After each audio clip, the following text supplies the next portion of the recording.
CM ತವರು ಕ್ಷೇತ್ರ ಆಗಿದೆ. ಆದ್ರೂ ಒಂದು ಸರ್ಕಾರಿ ಕಚೇರಿಯಲ್ಲಿ ಕಡತನ ಪತ್ತೆ ಅಂದ್ರೆ ಅಧಿಕಾರಿಗಳು ಎಷ್ಟು ಮಟ್ಟ ಕೆಲಸ ಮಾಡ್ತಾರೆ ಅಂತ. ಈಗ ಇದ್ರದ್ದು ತಾವು ಇತಿಹಾಸನ ನೋಡ್ಬೇಕಾಗ್ತದೆ. ಏನಕ್ಕೆ ಕಡತ ನಾಪತ್ತೆ ಆಗಿತ್ತು ಅನ್ನೋದು ಇತಿಹಾಸ ಇದೆ. ಈಗ ಅದು ತನಿಖಾ ಹಂತದಲ್ಲಿದೆ. ಅದು ಮೊದಲನೇ ವಿಚಾರ. ಈಗ ಹೇಗೆ ಈ ಒಂದು ಇಶ್ಯೂ ಉದ್ಭವ ಆಯಿತು ಅನ್ನೋದನ್ನು ನೀವು ನೋಡಬೇಕಾಗ್ತದೆ. ಈ ಹಿಂದೆ DC ಅವರ ಅಧ್ಯಕ್ಷತೆಯಲ್ಲಿ ನಗರಸಭಾ ಕಾರ್ಯಾಲಯದಲ್ಲಿ ಒಂದು ಮೀಟಿಂಗ್ ಆಗುತ್ತೆ, ಒಂದು ಸಭೆ ಆಗ್ತಿದೆ. ಆ ಸಭೆ ಆದ ಬಳಿಕ ಅಲ್ಲಿ ಕಂಡು ಬಂದದ್ದು ನಮ್ಮ ಖಾತೆ ವಿಚಾರದಲ್ಲಿ, ದೇವರಗುಡಿ ಬಡಾವಣೆ ಆಗಲಿ ಹೊಸ ಬಡಾವಣೆ ಆಗಲಿ, ಖಾತೆ ವಿಚಾರದಲ್ಲಿ ಅಕ್ರಮ ನಡೆದಿದೆ. ಅಲ್ಲಿ ಬೇರೆ ರೀತಿಯ ಅಮೆಂಡ್ಮೆಂಟ್ಗಳು ಮಾಡಿದ್ದಾರೆ.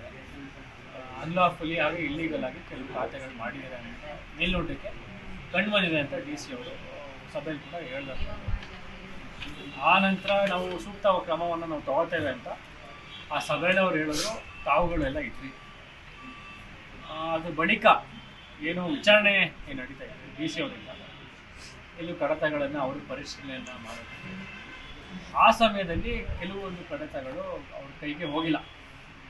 ಈಗ ಕಡತಗಳು ಯಾರ ವಶದಲ್ಲಿರ್ತದೆ ಅನ್ನೋದು ಒಂದು ಪ್ರಶ್ನೆ.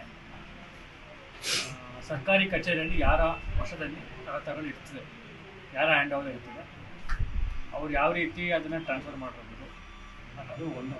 ಇವೆಲ್ಲ ಕೂಡ ತನಿಖೆ ಆಗಬೇಕಾಗಿತ್ತು. ಯಾರ ವಶದಲ್ಲಿ ಇತ್ತು, ಅವರು ಬೇರೆಯವ್ರಿಗೆ ಟ್ರಾನ್ಸ್ಫರ್ ಕೊಟ್ಟಿದ್ರೆ ಅದು ರೆಕಾರ್ಡ್ ಆಗಿರಬೇಕು, ಪೊಲೀಸಲ್ಲಿ ರೆಕಾರ್ಡ್ ಆಗಿರಬೇಕು, ಅಥವಾ ನಾಪತ್ತೆ ಏನಾದರೂ ಆಗಿದೆಯಾ ಅನ್ನೋದು. ಇವೆಲ್ಲ ಕೂಡ ಅಲಿಗೇಷನ್ಸ್. ಈ ತನಿಖೆ ಒಳ್ಳೆ ತನಿಖೆ ಆದ ಬಳಿಕ ಈ ಎಲ್ಲ ಅಲಿಗೇಷನ್ಸ್ ಸೂಕ್ತವಾದಂಥ ಉತ್ತರ ಸಿಗಲಿದೆ. ಈಗ ನಮ್ಮ ನಗರಸಭೆ ನಮ್ಮ ಕಮಿಷನರ್ ಹತ್ರ ಕೂಡ ಈ ವಿಷಯ ತಿಳಿದುಕೊಂಡು ನಾನು ಮಾತನಾಡಿದ್ದೆ. ಅವರು ಕೂಡ ನಮಗೆ ವಿಚಾರವನ್ನು ಮುಗಿಸಿದ್ದಾರೆ. ಈಗ ಅವರು ಕಂಪ್ಲೇಂಟನ್ನು ನೀಡಿದ್ದಾರೆ. ನಮ್ಮ ಟೌನ್ ಪೊಲೀಸ್ ವ್ಯಾಪ್ತಿಯಲ್ಲಿ ಕಂಪ್ಲೇಂಟನ್ನು ಕೂಡ ರಿಜಿಸ್ಟರ್ ಮಾಡಿದ್ದಾರೆ. ಅವ್ರನ್ನೆಲ್ಲ ಕರೆದು ಅವ್ರ ಸ್ಟೇಷನಲ್ಲಿ ವಿಚಾರಣೆಯನ್ನು ಮಾಡ್ತಿದ್ದಾರೆ. ಆದರೆ ಹೆಚ್ಚಿನ ಅಂಶವನ್ನು ನಾನು ತಮಗೆ ಹೇಳೋಕ್ಕಾಗೋದಿಲ್ಲ. ಯಾಕಂದರೆ ವಿಚಾರಣೆ ಅಂತ ಹೇಳ್ಬೇಕಾದ್ರೆ ನಾವು ಮಾತಾಡೋದು ಸರಿ ಬರೋದಿಲ್ಲ. ಆದ್ದರಿಂದ ಈಗ ಸದ್ಯಕ್ಕೆ ವಿಚಾರಣೆ ಅಂತ ನಿಲ್ಲೋದ್ರಿಂದ ಮುಂದಿನ ದಿನಗಳಲ್ಲಿ FIR ಆಗಿ ಸೂಕ್ತ ಕ್ರಮವನ್ನು ತಗೋತಾರೆ ಅಂತ ನನಗೂ ಕೂಡ ಭರವಸೆ ಇದೆ. ನಾನು ಕೂಡ ಇನ್ಸ್ಪೆಕ್ಟರ್ ಮಾತನಾಡಿ ಕಾನೂನು ರೀತಿಯಾಗಿ ಏನು ಕ್ರಮ ತಗೋಬೇಕು ಅದನ್ನು ತಾವು ಸ್ಟ್ರಿಕ್ಟಾಗಿ ತಾವು ಮಾಡಲೇಬೇಕು ಅಂತ ಅವ್ರಿಗೂ ಕೂಡ ನಾನು ಸೂಚನೆ ನೀಡಿದ್ದೇನೆ. ಆದ್ದರಿಂದ ಯಾರು ತಪ್ಪಿಸುತ್ತಿದ್ದಾರೆ ಅವರಿಗೆ ಸೂಕ್ತ ಕ್ರಮವನ್ನು ನಾವು ಜರುಗಿಸದೆ ಬಿಡೋದಿಲ್ಲ.